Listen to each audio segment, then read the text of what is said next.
Prezentācijas mērķis bija akcentēt tos izaicinājumus, ko mēs šobrīd saskaramies, ko risinām tajā brīdī, kur ir svarīgi pieņemt lēmumus, lai nozare attīstītos un mērķi tiktu sasniegti. Šodien vairāk runāja par kopīgu dalību publiskajos iepirkumos un kur ir tā sarkanā robeža, jo konkurences padomei pēdējā laikā, vērojot pārkāpumu izpētes lietas, tā liekas tāda pietiekoši būtiska tēma, par ko runāt daudz vairāk, jo nereti šie tirgus dalībnieki šo te it kā atļauto formātu, diemžēl, izmanto karteļa realizācijai. Šodien runājām par to, kā iepirkt mākslīgo intelektu. Vai tas ir parasts IT tehnoloģija iepirkums, vai tomēr mums ir jāzina daudz vairāk par politisko situāciju, par regulējumu un beig galā jāpadomā, kā tad mēs to mākslīgo intelektu pēc tam kontrolēsim. Tā kā digitālā iepirkuma procesa pielietošana jau ir vairāk kā 10 gadus, mēs meklējam arvien labākus risinājumus, lai mēs tiešām šo digitālo procesu varētu nosaukt par digitālu.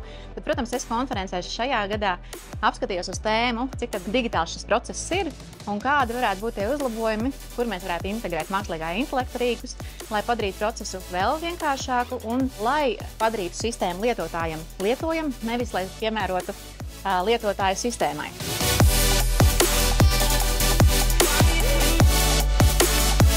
Konference ir vajadzīga un lieliska.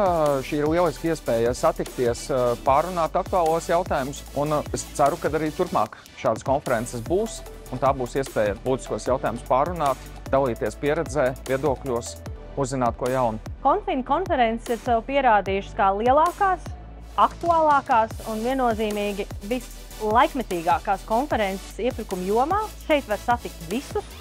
Un, protams, uzzināt to, par ko runā nozarēs, kabinetos un politikas līmenī. Šajā konferencē piedalos jau vairākus gadus un tiešām katru reizi ir prieks šeit būt un dzirdēt tās aktuālākās tēmas no iepirkuma profesionāļiem un entuziastiem. Šis ir ļoti būtisks formāts, kur profesionāļi var runāt par šādām aktualitātēm publiskajos iepirkumos, dalīties ar savu pieredzi. Konkurences padome vienmēr novērtē šeit būt. Manuprāt, šī konference ar katru gadu kļūst arvien aktuālāku, un šī ir nozīmīgākā, lielākā konference publisko iepirkumu speciālistiem. Un pēc konferences daudzi no speciālistiem kļūst drosmīgāki runāt par lietām, kuras būtu jāuzlabo, jāmaina vai vairāk jāskaidro.